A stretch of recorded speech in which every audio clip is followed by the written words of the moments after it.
Hi, I'm Reverend Ricky, and this is a reflection for Holy Week, and today is Wednesday. So today's Bible reading is taken from the 13th chapter of John's Gospel, and I just want to reflect on a few verses. It speaks about Jesus and the disciples share the Last Supper, and just a few reflections. We have Jesus and the disciples having the Last Supper, a story we all know about. And then next to Jesus, Jesus says, the disciple Jesus loved was sitting next to Jesus at the table. Simon Peter motioned to him to ask, who is he talking about? So the disciple leaned over to Jesus, Lord, is it I? And the question was, Jesus was deeply troubled and exclaimed, I tell you the truth, one of you will betray me. Jesus responded, it is the one to whom I give the bread I dip in the bowl. And when he had dipped it, he gave it to Judas, son of Simon Iscariot. When Judas had eaten the bread, Satan entered into him. When Jesus told him, hurry and do what you're going to do. Later on, we have Peter's denial. And Jesus said, the time has come for the Son of Man to enter into his glory, and God will be glorified because of him. And since God receives glory because of the Son, he will give his own glory to the Son, and he will do so at once. Dear children, I will be with you for only a little while longer. And as I told the Jewish leaders, you will search for me, but you can't come where I'm going. So now I'm giving you a new commandment. Love each other just as I loved you. You should love each other. The love for one another will prove to the world that you are my disciples. Simon Peter asked, Lord, where are you going? Jesus replied, you can't go with me now, but you will follow me later. But why can't I come now, Lord? He asked. I'm ready to die for you. Jesus answered, die for me. I tell you the truth, Peter, before the rooster crows tomorrow morning, you will deny me 3 times, that you even love me. So we have two contrasting behaviors.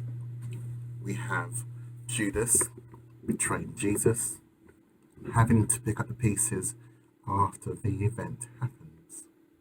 Then you have Peter. Peter comes to the knowledge that he will be denying Christ 3 times, as spoken by Jesus. And we all know about the story about the crucifixion, and sadly, Judas took his life. Peter, after he came to the knowledge that he denied Jesus Christ 3 times after the rooster crowed, then he wept. He wept and he wept. And in a way, it brings to mind, how do we respond to circumstances? We have 2 contrasting behaviors. And it kind of takes me to my, in my mind, to the Beatitudes in the 5th chapter of Matthew's Gospel,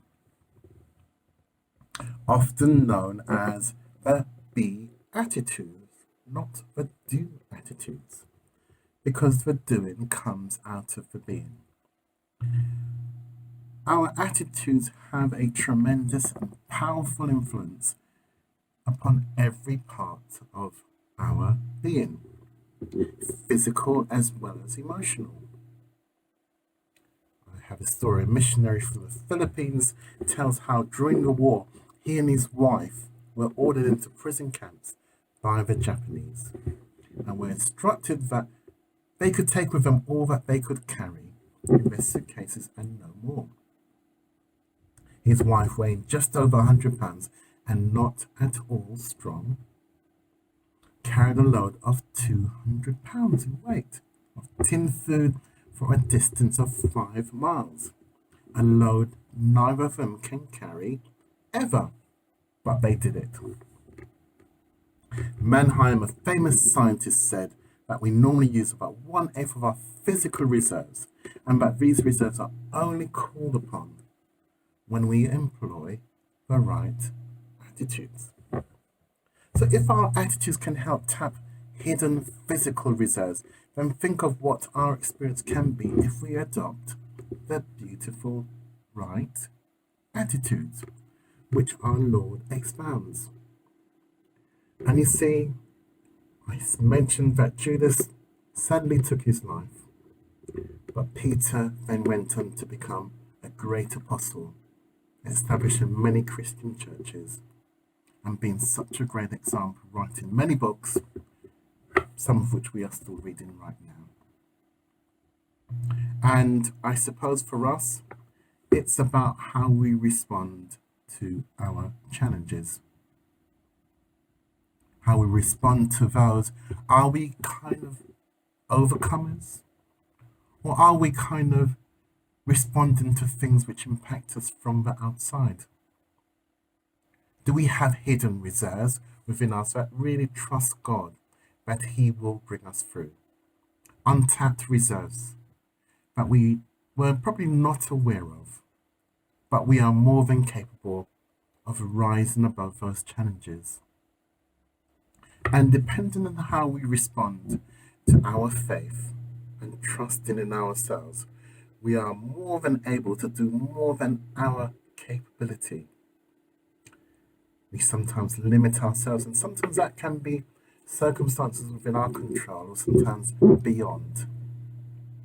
But we have the ability to rise above because of what we have in ourselves. And having the right attitude means that we are strong on the inside. Strong on the inside because our strength comes from the Lord. We believe the words that we have read from the Bible, what we have heard. We believe by faith that God can make a difference. And that assurance can be what sustains us in those kind of things when it really matters. So we don't become like kind of rocking horse Christians going back and forth, but we see life as an opportunity.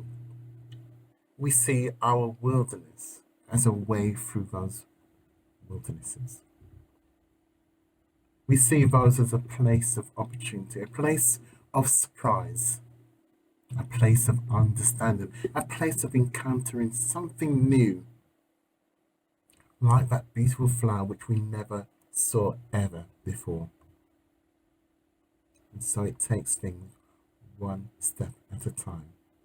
So are we serving a God of surprises? Yes, we are. If we go looking for those surprises. So let's possess and seek after that spirit of Peter, Apostle Peter, and rise above the challenges of life, particularly as we reflect on the impact of the coronavirus across our nation and in other countries. Let us keep on praying for God's glory. I just bow our heads. Father, I thank you for your love, your grace, your kindness. And I pray that you will bless all that listen to this reflection.